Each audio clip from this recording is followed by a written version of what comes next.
Welcome.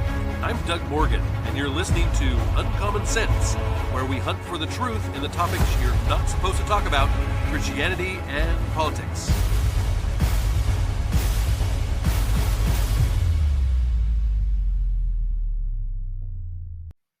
I had a discussion with a guy about government waste the other day, and he made the comment that government should be doing all charitable things.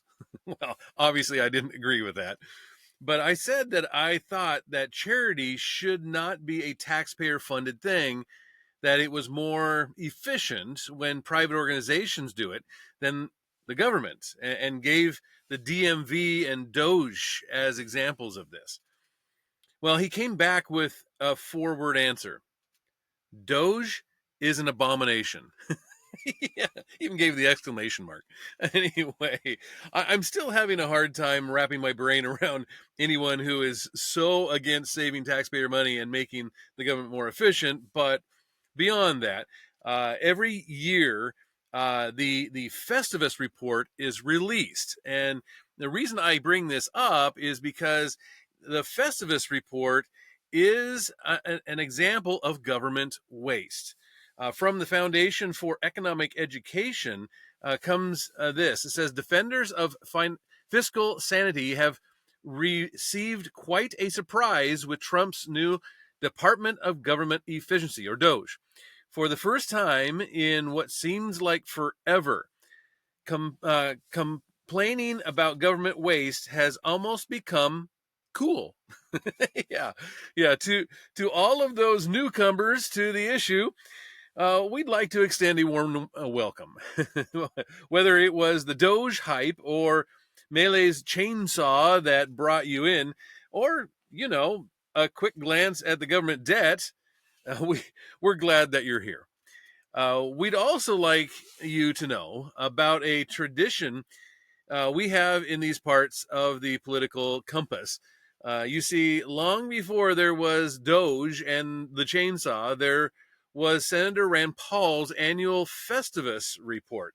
And long before that was Senator William Proxmire's Golden Fleece Award, named after the Festivus part of it. It was named after the fictional Festivus holiday from Seinfeld, if you didn't know that, which celebrated on December 23rd. The Festivus report is a compilation of some of the most egregious examples of government waste from the year. Part of the Festivus, you see, is the traditional airing of grievances, basically. So this year marks the 10th edition, and when I say this year, this was this came out back on about Christmas time, and so they said this edition of the report is a little unusual. It says it's full of the most absurd boondoggles you've ever heard of, and here are some of the highlights. Number one, tax dollars for pickleball.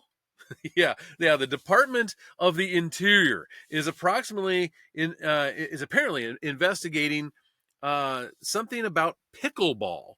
Specifically, it recently provided a $12 million grant for a 30-court pickleball complex in Las Vegas.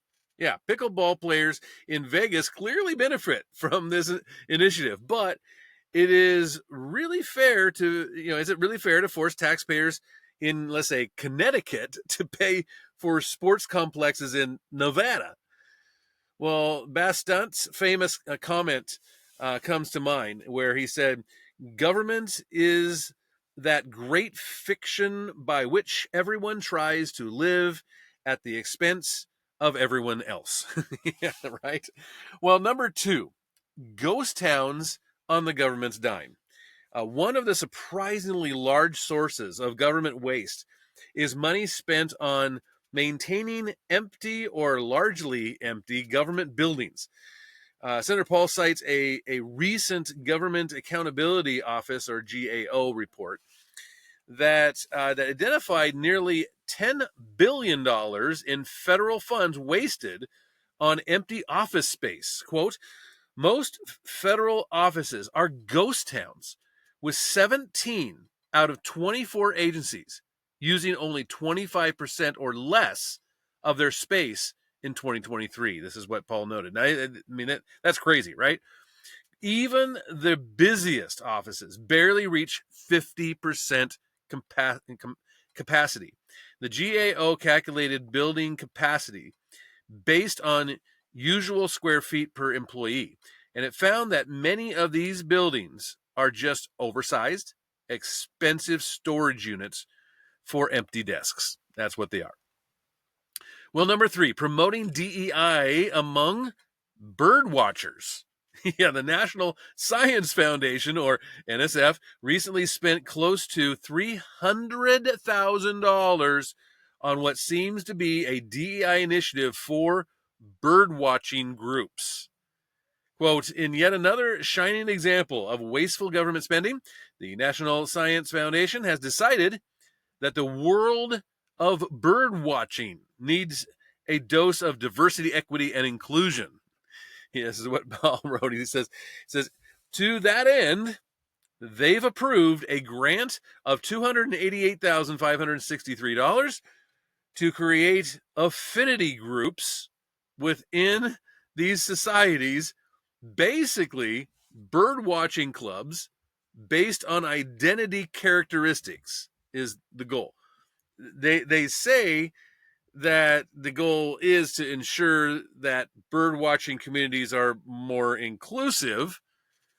But regardless of where you stand on DEI, this kind of spending should raise a red flag on fiscal responsibility grounds just alone, right?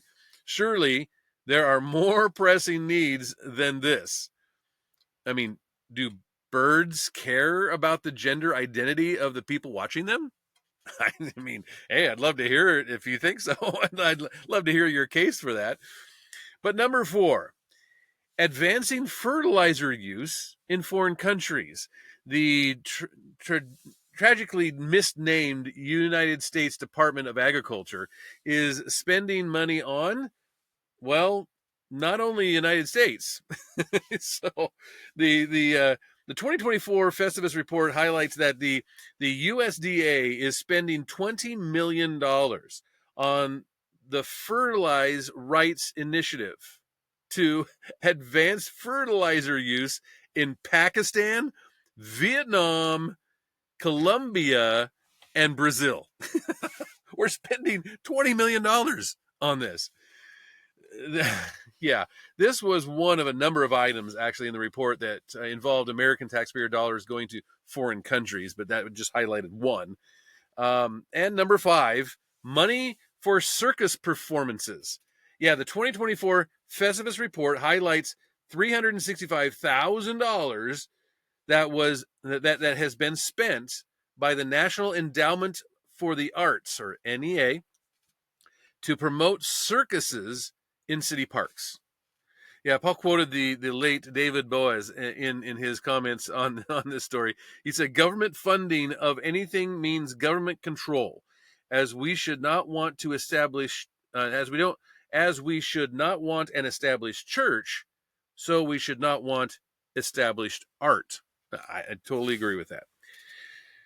Concentrated benefits and disbursement costs. I mean, why does government waste persist year after year? Well, a significant part of the explanation traces back to the concept of concentrated benefits and dispersed costs. So, especially the beneficiaries tend to be a small, concentrated group, like Las Vegas for pickleball, right?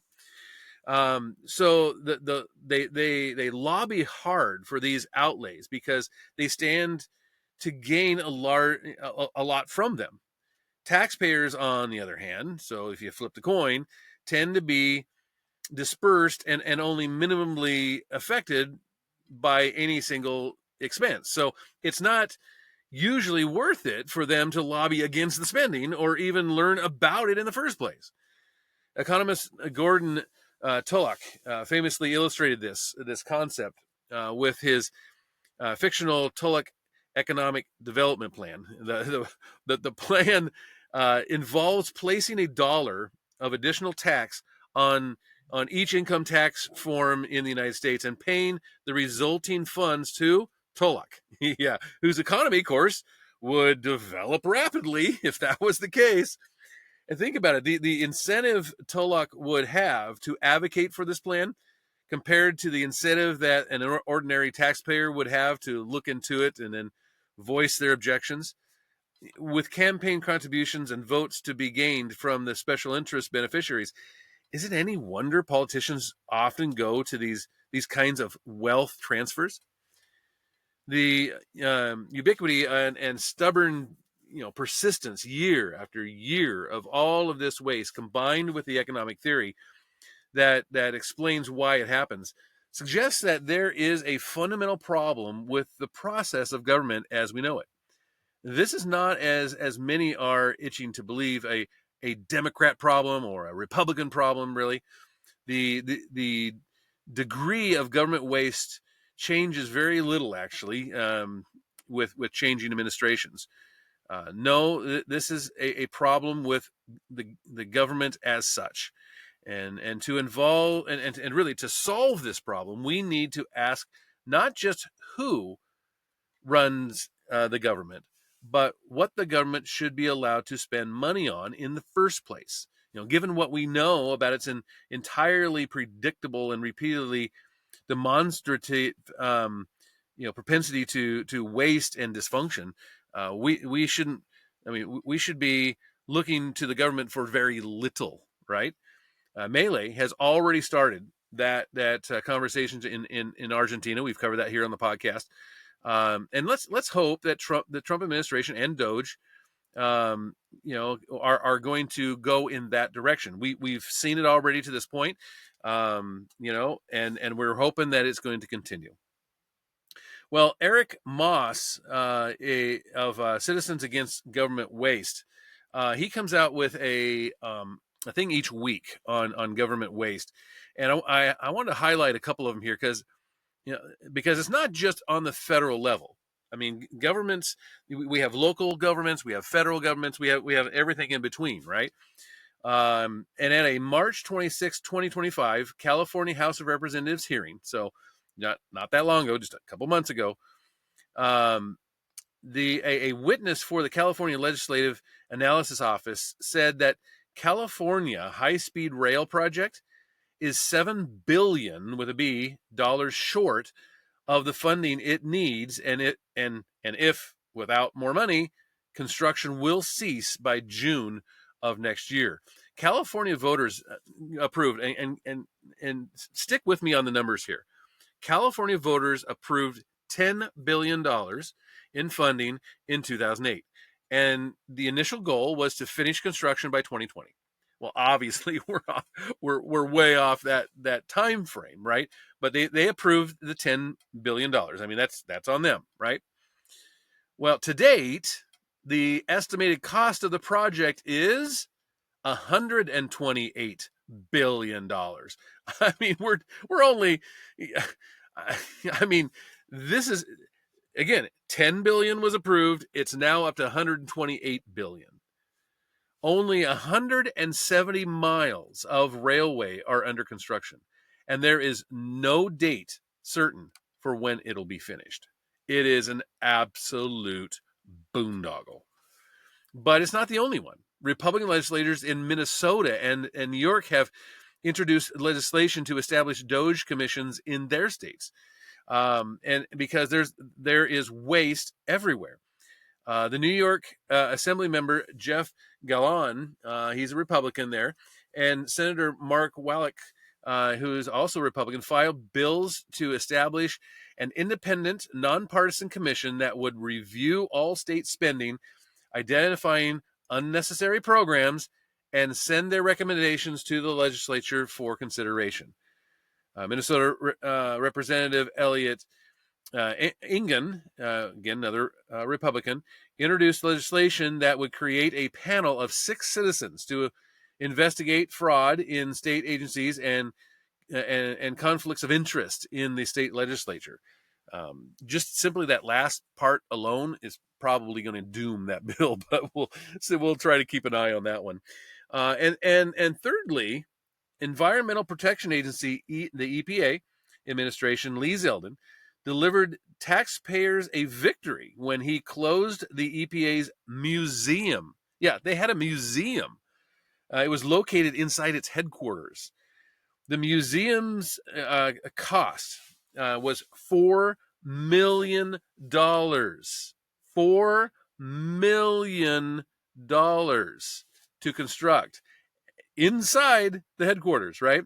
And had an annual operating cost of $600,000, but only received 2,000 visitors.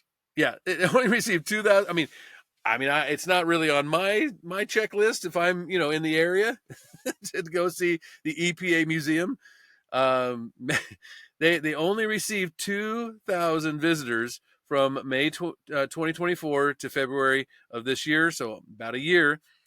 And when you take a look at the numbers here, we're talking. Run a calculator. We're talking like, what is it? Off the top of my head, like $2,300 a visitor. This is just crazy. But from the Americans for Prosperity, this is what they wrote. They said, reckless government spending drains taxpayer dollars and shatters the public trust. And right now, your share of the national debt. Now, this is crazy, right? But this is absolutely true. Okay. Right now, your share of the national debt stands at $108,000. That's per person, every single person in America. Okay. And it's projected to rise to more than $111,000 by next year. That's your share. That's if we wanted to clear out the national debt, okay, you would have to pay that amount. Every single person in America would have to pay basically $111,000 a piece in order to clear out that debt. Is it any wonder that most Americans agree with Washington, that Doge and those guys right now, that wasteful spending needs to be cut? The Department of Government Efficiency is shaking things up and making headlines, opening a much needed debate on government spending, waste, and the size of the scope of government. But while Doge is doing great work bringing attention to the issue, there's only one branch of government with the power to truly balance the budgets and cut the national debt and get America back on the path of fiscal responsibility. You know who that is? It's Congress. Article 1 of the Constitution is crystal clear. Congress has the power of the purse. Doge can uncover a lot of waste, but we won't see real change unless Congress steps up and takes action. Unfortunately, Congress has been unwilling or unable to rein in out-of-control government spending for years. And in 2024 alone, Congress approved more than $6 trillion in spending, and it's just an enormous increase. Now, there's some good things in that bill, but it was one big bill.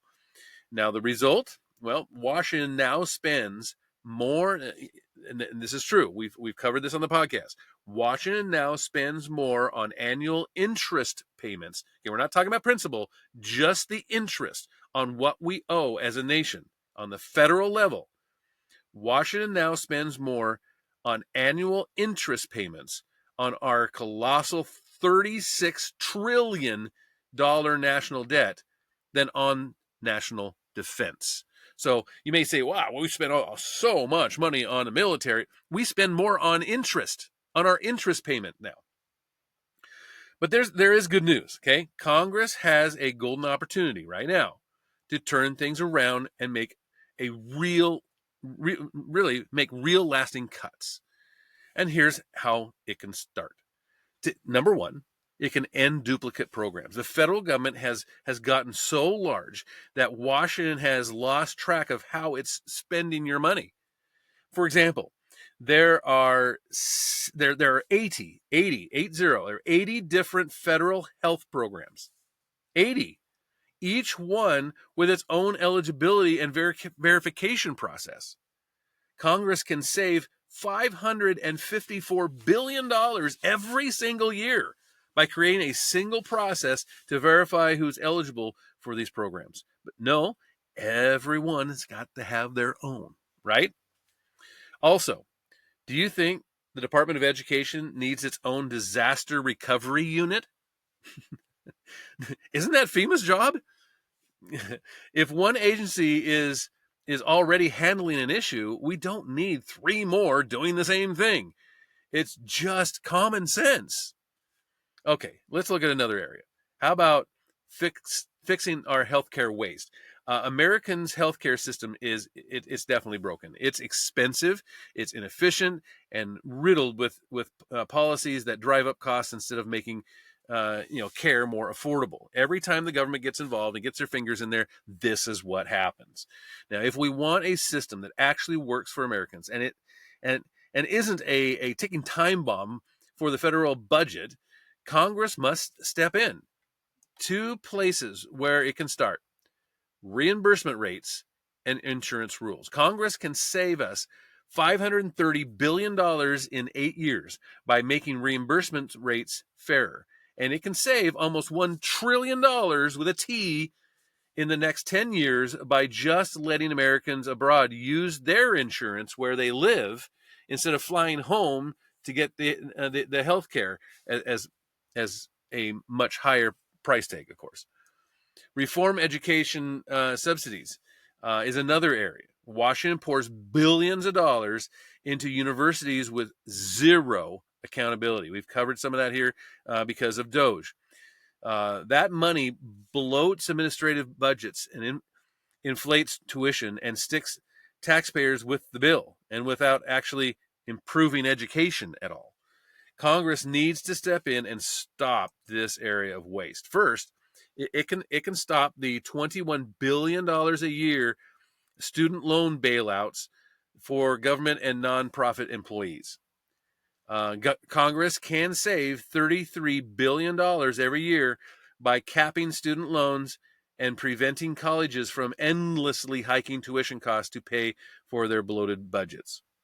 If universities want to keep funding their bloated and wasteful programs, well, they can do it. Just do it without the taxpayer dollar. How about ending corporate cronyism? Why is Washington funneling billions of taxpayer dollars into the pockets of green energy corporate cronies? This has to stop. Congress can save almost $11 billion by ending subsidies for home upgrades and electric vehicle infrastructure. Your hard-earned taxpayer dollars must be used wisely and not as a charity for political connected corporations. Government waste isn't inevitable. It is a choice, and we need to get it under control. An article came out here that I agreed with, and it said that more than 3 decades ago, Congress launched an initiative called the U.S. Global Change Research Program, and today it spends billions of dollars a year empowering liberal climate scientists to spread climate change doom. And the Daily Wire reported that the government group says its role is to provide the scientific foundation to support informed decision making across the United States on climate change. It's done so by producing 5 national climate assessment reports, 5, okay, which are considered the crown jewel of climate research. Despite taking funding from at least 10 separate government agencies, producing the report seems to be the group's sole function. Okay, their sole function is to provide a report, of which they've provided 5. Yeah, the most recent iteration published in 2023, so we're talking a couple years ago, and still prominently showcased on its government website, warns that severe climate risks in the United States will continue to grow, unquote. The next report is due out in the next couple of years, according to the E&E News. The National Climate Assessment is not simply an intellectual exercise, but rather one that carries real policy might. I mean, we're not talking about just some, out of the way little agency here. I mean, this is what people look to when they make decision making in Congress. Now, Congress and agencies use it to justify regulations and funding decisions, and states and cities around the country lean on it as the nonpartisan scientific foundation for their own climate action plans. And in summary, it is the scientific bedrock for directing policy at all levels of government towards liberal climate change goals. So while the U.S. Global Change Research Program states on its website that it has a budget of $4.95 billion, so we're talking almost $5 billion in 2025, it only lists 2 full-time employees. Okay, it has $5 billion and has 2 employees. So who's getting paid to put the massive and consequential report together? Well, sources familiar with the past iterations of the National Climate Assessment say the work is actually largely outsourced to a group called the ICF. It's a massive government contractor that has an active contract to work on the report. The Data Wire identified at least one active contract from NASA for ICF to support, as they put it, the U.S. Global Change Research Program. ICF is set to be paid millions of dollars during the Trump administration to assist the nation and the world to understand, assess, predict, and respond to human-induced and natural processes of global change, unquote. The contract was first announced in June of 2021 and described as a $34 million 5-year contract to help with national climate assessments. Only $18 million has been paid out to this point, according to the government spending database.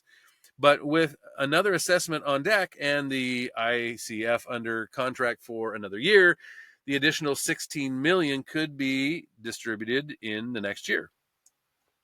A climate scientist who has worked on the National Climate Assessment in the past says ICF runs the show. I mean, virtually controlling the entire United States Global Change Program, research program, quote, by providing all staff for the USGCRP, a federal agency, the ICF experts undue influence over the global change narrative and priorities presented by the federal government. This is what the official said, who requested anonymity, by the way. The ICF, through the USGCRP, experts are undue influence on the production of the National Climate Assessment every 4 years, with the exception of its executive director and director of National Climate Assessment. The ICF supplies all staff associated with that report. Those 2 positions mentioned by the climate officials are the only 2 employees listed on the U.S. Global Change Research Program staff list. They're the only 2. The top Trump administration official, Russell Vought, has signaled that he wanted to exert more oversight over the next climate assessment, and Vought runs the powerful Office of Management and Budget, and has openly stated that he wants to make deep cuts to the woke and weaponized spending that's been happening. Vought has specifically called out the U.S. Global Change Research Program's report, arguing that the bureaucrats who write it end up with, of course, outsized power over government action. Because, again, if you're trying to put something through Congress and you're trying to say, hey, this is a bill that I'd like to see go through, well, what happens? Well, they line it up with this report and say, well, no, because of climate change, we're not going to be able to do what you want to do. When all actuality, it's just this woke corporation, the ICF, who has total influence over this report. So, yeah, I mean, I think that what we're seeing here is just a number of things that we can point to when it comes to government waste. And to say that government is the place that we should be looking for charity or to really do just about anything. I mean, give me a government that's, agency that's doing things better than the private sector can do. I would love to hear from you on that. And of course, you can always get a hold of us here at the podcast at uncommonsensepodcast.com. We are on YouTube as well, and thank you for listening. This podcast is a production of Morganite Communications.